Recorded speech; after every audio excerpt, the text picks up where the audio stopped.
It all started with a tree, a big, beautiful oak that had been standing on my land for over 100 years.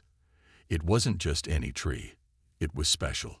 Its branches stretched wide, casting shade across half of my yard, and even reaching slightly into Karen's driveway next door. Karen lived in the house beside mine, and she was one of those neighbors. You know the type. Always quick to point out what you're doing wrong, obsessed with rules, and convinced they know best for everyone else.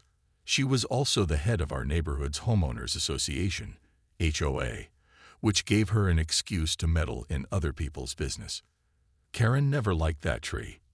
Over the years, she complained about everything related to it.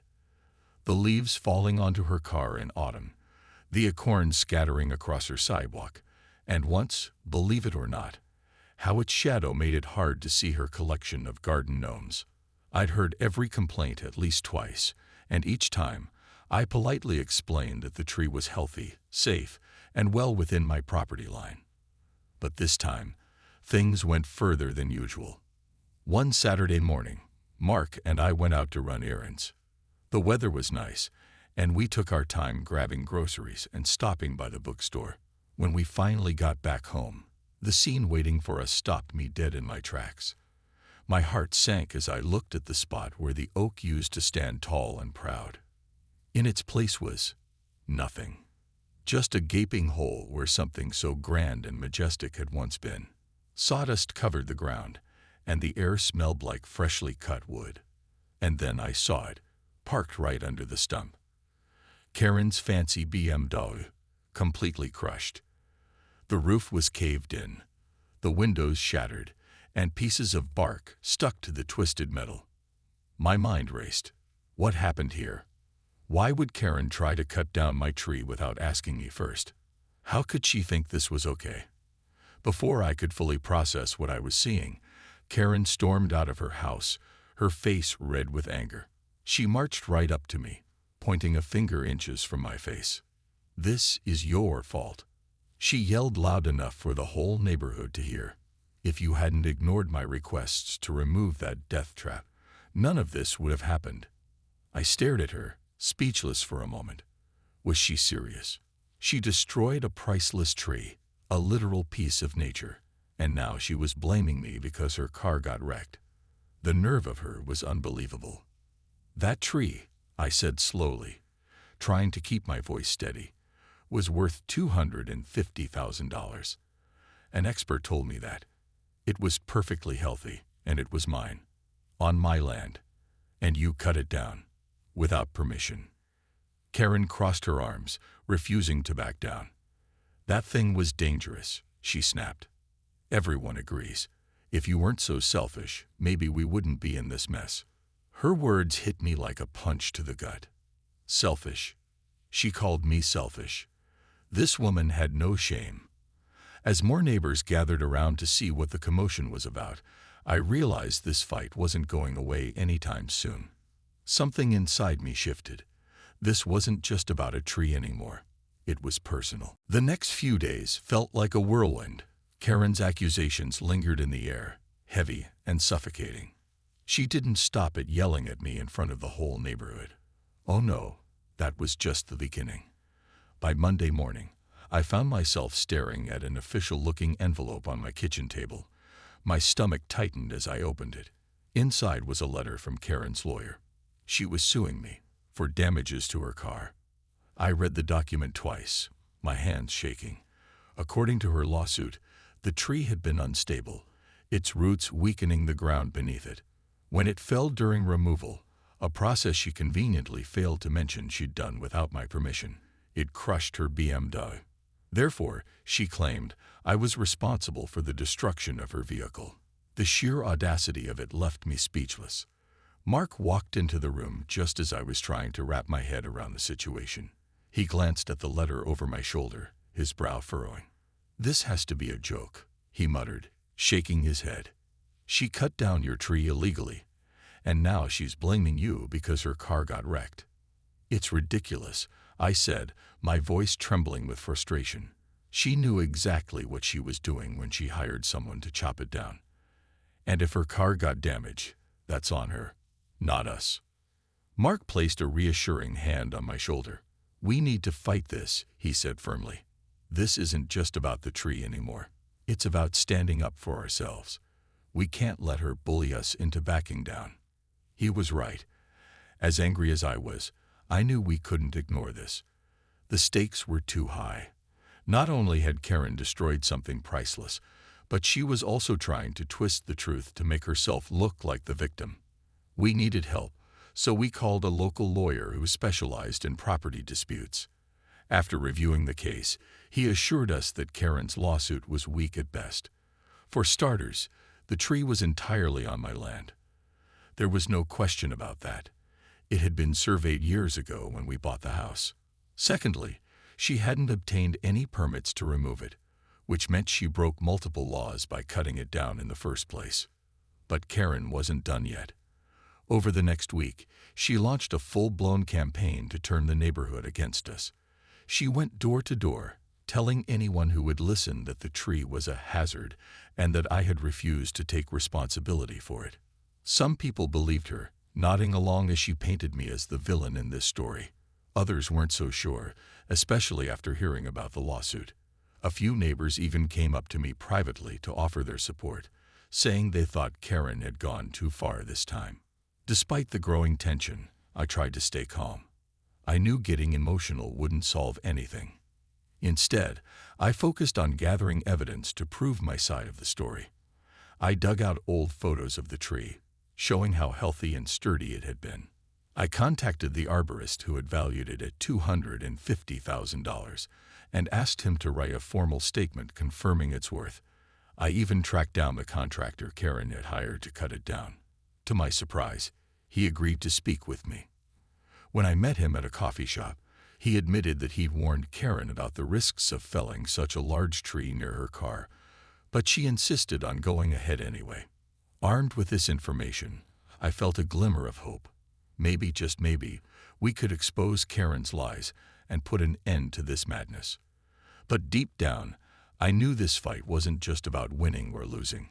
It was about standing up for what was right, even if it meant facing someone who seemed determined to ruin everything in her path. As the days turned into weeks, the tension in the neighborhood grew thicker than ever. Karen's lawsuit wasn't just a legal battle. It had become a spectacle, dividing Cedar Ridge into two camps: those who believed her version of events and those who stood by us. The once quiet streets buzzed with whispered conversations, and every driveway or mailbox seemed to double as a stage for gossip. People avoided eye contact when they passed each other on walks, and what used to be friendly waves turned into awkward nods. Karen, meanwhile, was relentless. She plastered flyers around the neighborhood, claiming that the tree had been a dangerous hazard and accusing me of negligence. Her words were carefully chosen to make her sound like the victim, while painting me as reckless and irresponsible. But what really got under my skin was how she twisted the truth. She made it seem like I'd ignored repeated warnings about the tree's safety, even though there was no evidence to back up her claims. In fact, every expert we consulted agreed that the tree was perfectly stable before she hired someone to cut it down improperly. To make matters worse, Karen started showing up at HOA meetings, which she still presided over, with stacks of papers and photos she claimed proved her point. One evening, Mark and I attended one of these meetings, hoping to hear both sides of the story. What we found instead was a performance worthy of a courtroom drama. Karen stood at the front of the room, pacing back and forth like a lawyer delivering an opening statement. She held up grainy pictures of acorns scattered across her driveway and close-ups of leaves stuck to her windshield. "This is what we've been dealing with for years," she declared, her voice dripping with indignation. The tree was out of control, and no one did anything about it. I couldn't believe what I was hearing. Was she seriously using random debris as proof that the tree posed a threat? It felt like watching someone try to build a skyscraper out of sand. It didn't hold together, but she kept piling on more anyway. When it was finally my turn to speak, I took a deep breath and stepped forward, clutching the folder of documents our lawyer had helped me prepare. First of all, I began, my voice steady despite the knot in my stomach. This tree was healthy and safe. An arborist valued it at $250,000 because of its size, age, and rarity. Second, it was on my property, not yours. You had no right to touch it.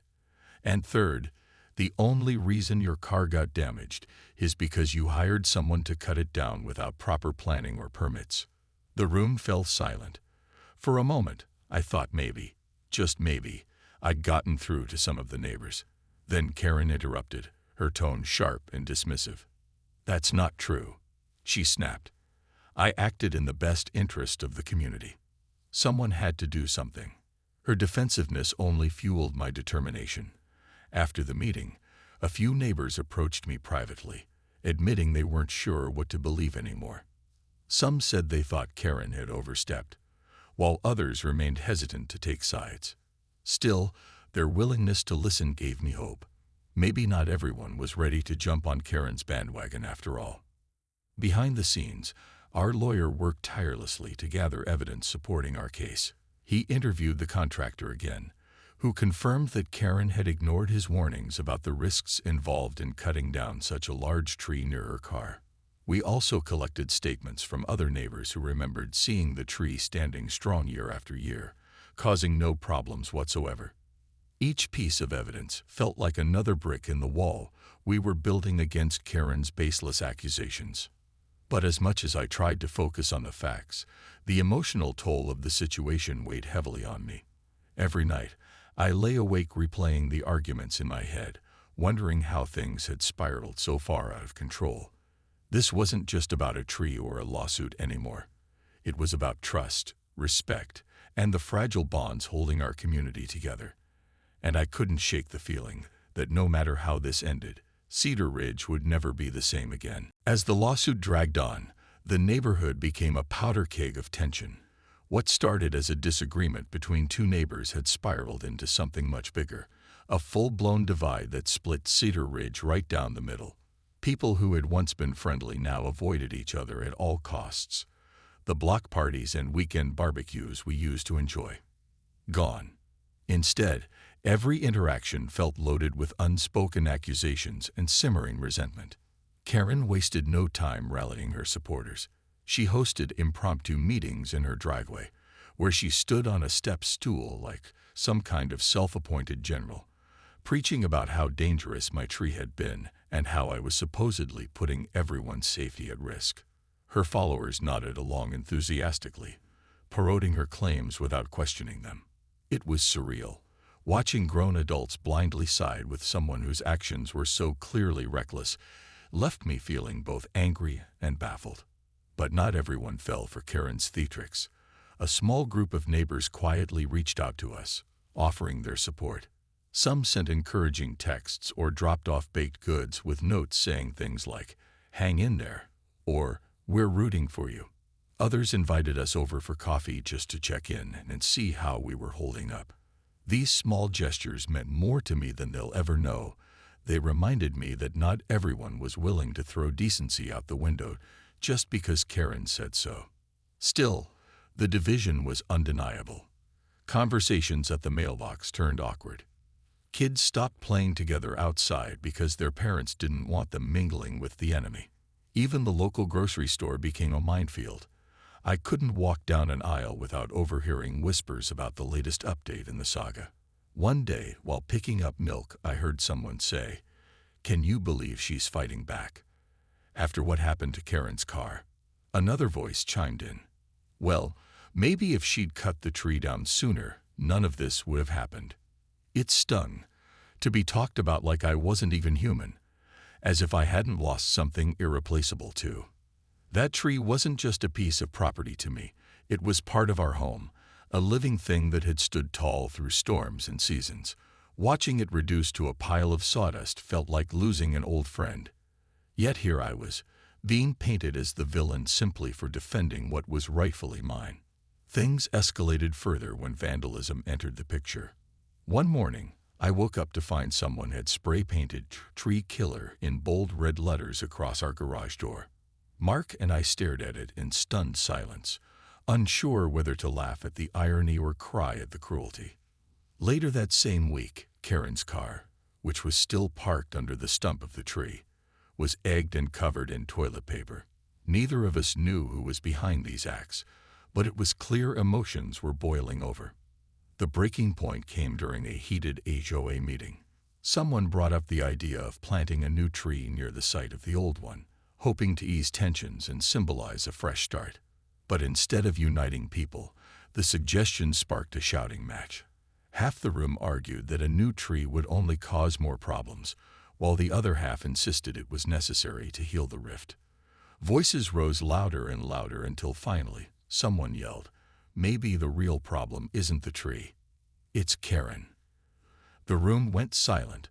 All eyes turned to Karen, who sat frozen, her face pale with shock. For the first time since this whole mess began, she looked vulnerable. But the damage was done. No amount of yelling or finger-pointing could fix what had been broken. As I looked around at the sea of frustrated faces, I realized something painful but undeniable. Cedar Ridge wasn't just divided over a tree or a lawsuit. It was fractured by fear, mistrust, and the toxic need to take sides.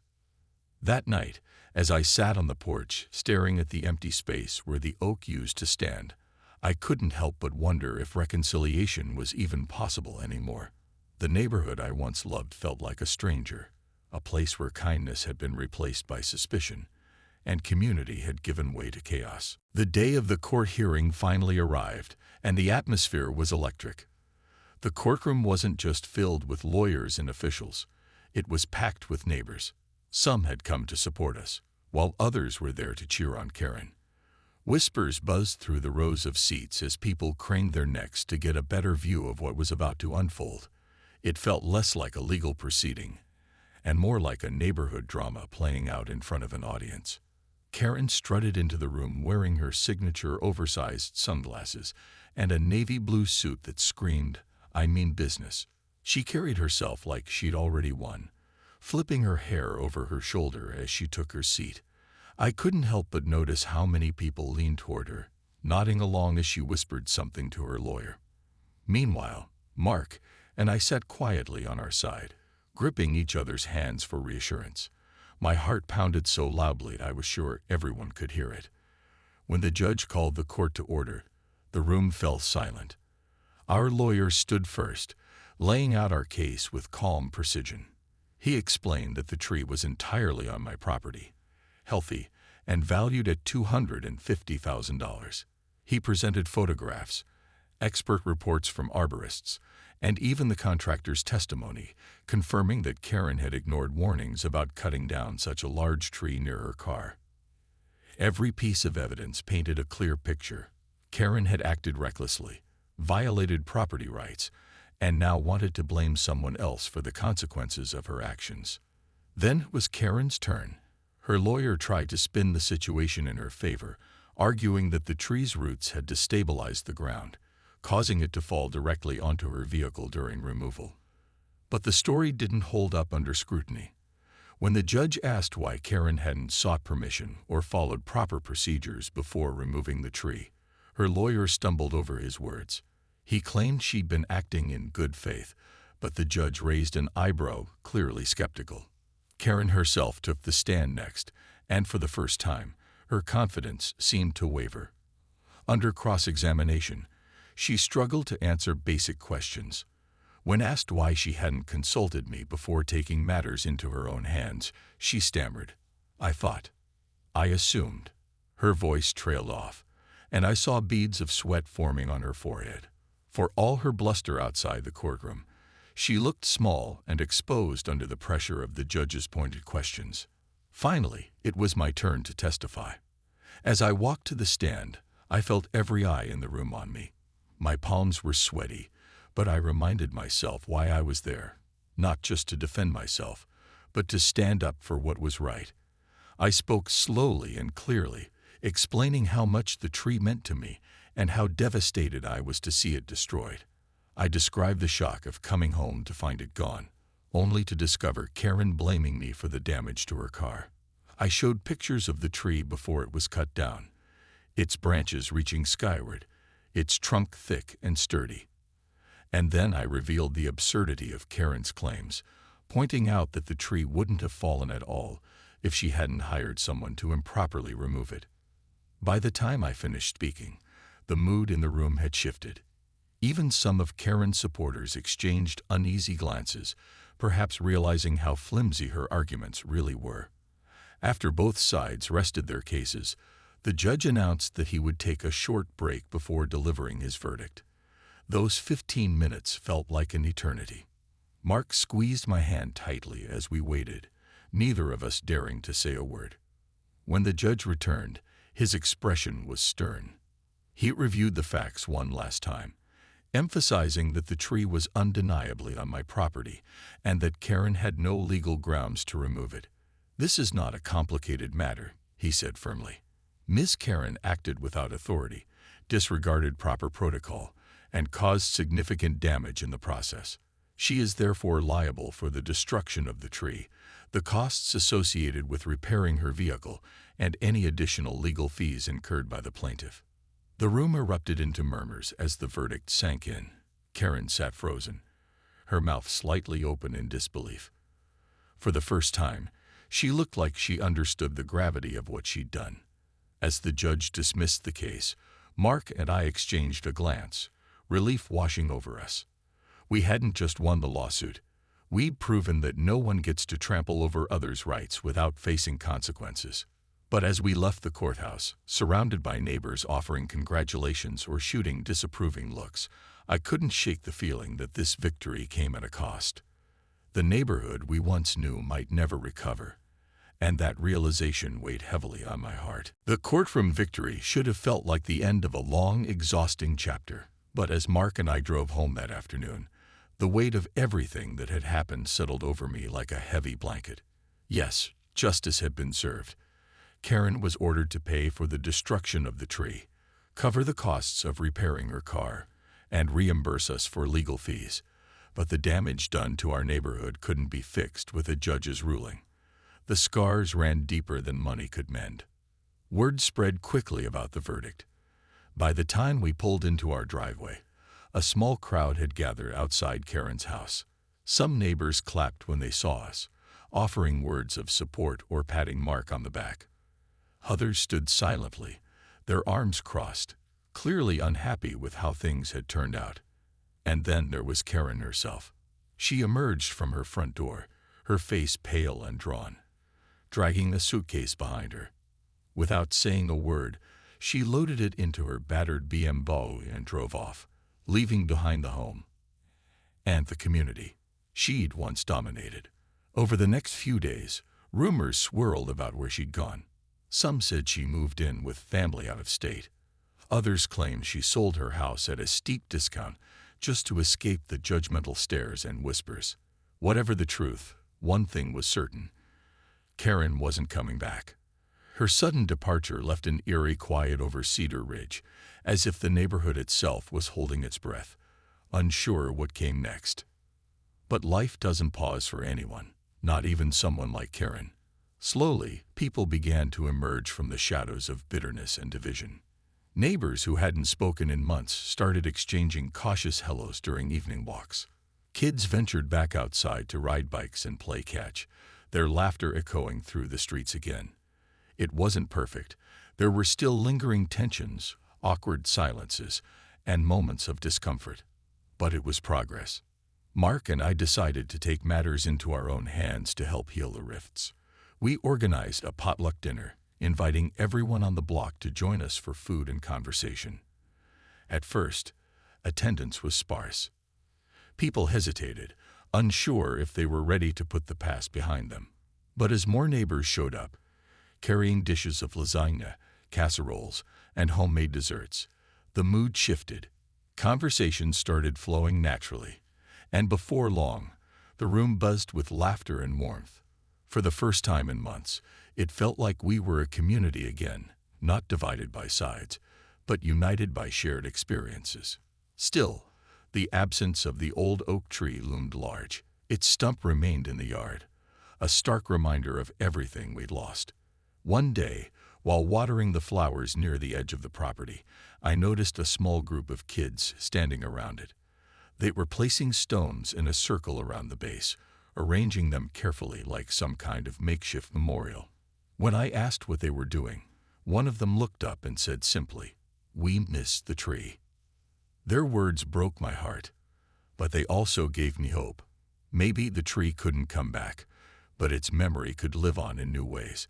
Inspired by the kids' gesture, I reached out to a local nursery and purchased a young sapling. With Mark's help, I planted it in the same spot where the oak had once stood. It was tiny now, barely taller than me, but it represented something bigger: resilience, renewal, and the possibility of starting over.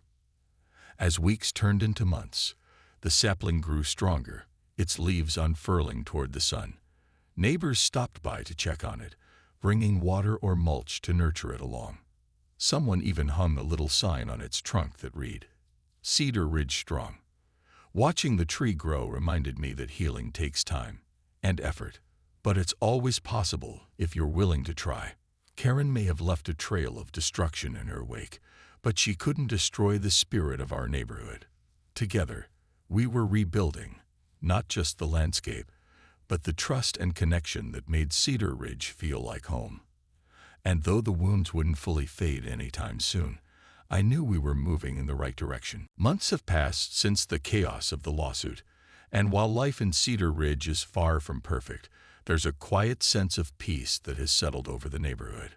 The sapling we planted in place of the old oak has grown taller, its slender branches reaching toward the sky like a promise of new beginnings. Every morning, as I sip my coffee on the porch, I watch sunlight filter through its leaves and think about how much has changed, not just here, but within me. Karen's abrupt departure left a void in the neighborhood, one that took time to fill. At first, people tiptoed around each other, afraid to stir up old wounds. Conversations were polite but guarded, and laughter felt tentative, as if everyone was waiting for the next shoe to drop. But slowly, almost imperceptibly, things began to shift. Neighbors started opening their doors again, literally and figuratively. People shared garden tools, offered to pet sit for one another, and even organized weekend cleanups to spruce up common areas. It wasn't always easy. Some relationships had been too damaged to repair completely. But for those willing to try, forgiveness became a bridge back to something resembling normalcy. The turning point came during the annual block party, a tradition Karen had once controlled with an iron fist. This year, it was different. Instead of rigid rules about decorations or noise levels, the event unfolded organically, with everyone pitching in however they could. Someone brought out a karaoke machine, resulting in a hilarious and slightly off-key rendition of "Living on a Prayer" by Mr. Thompson down the street. Kids chased each other with water balloons, leaving trails of giggles across lawns. Even Mrs. Harper, the elderly widow who rarely left her house anymore, joined us, beaming as she accepted a plate of homemade cookies. Standing there amidst the laughter and music, I realized something important. Cedar Ridge wasn't perfect, and maybe it never would be. But perfection isn't the goal. What matters is the effort, the willingness to listen, to forgive, and to move forward together. That night, as fireworks lit up the sky, I felt a deep sense of gratitude for this quirky, flawed, beautiful community. Still, reminders of the past linger. The stump of the old oak remains in the corner of our yard, too stubborn to fully disappear. Some days, I sit beside it, running my fingers over its rough surface, remembering the shade it provided and the way its leaves rustled in the wind. It's strange how something so solid can vanish overnight, leaving behind only memories. Yet those memories are powerful. They remind me of what we lost, but also of why we fought so hard to protect it. One evening, Mark and I sat under the stars, talking about everything that had happened. "Do you ever wonder if it was worth it?" he asked quietly, his voice tinged with both curiosity and concern. I thought about it for a moment before answering. "Yes," I said finally. "It was worth it, not because we won the lawsuit, but because we stood up for what was right. Because we showed people that no one gets to bulldoze over others without consequences. And because, in the end, we found a way to come back stronger. He nodded, squeezing my hand. Stronger and wiser. Wiser indeed. Living through this ordeal taught me lessons I'll carry for the rest of my life. About standing firm when others try to push you around. About choosing kindness, even when it's hard. And about finding beauty in imperfection. The crooked branches of a young tree. The cracks in a fractured friendship. The messy, unpredictable nature of human connection. Cedar Ridge will never be the same as it was before Karen arrived with her clipboard and rules. But maybe that's okay. Maybe growth doesn't happen without pain, without loss, without struggle. As I look at the sapling swaying gently in the breeze, I see hope, not just for our neighborhood, but for all of us. Together, we're learning to weather storms, to rebuild what's broken, and to grow back stronger than ever. And isn't that what life is all about?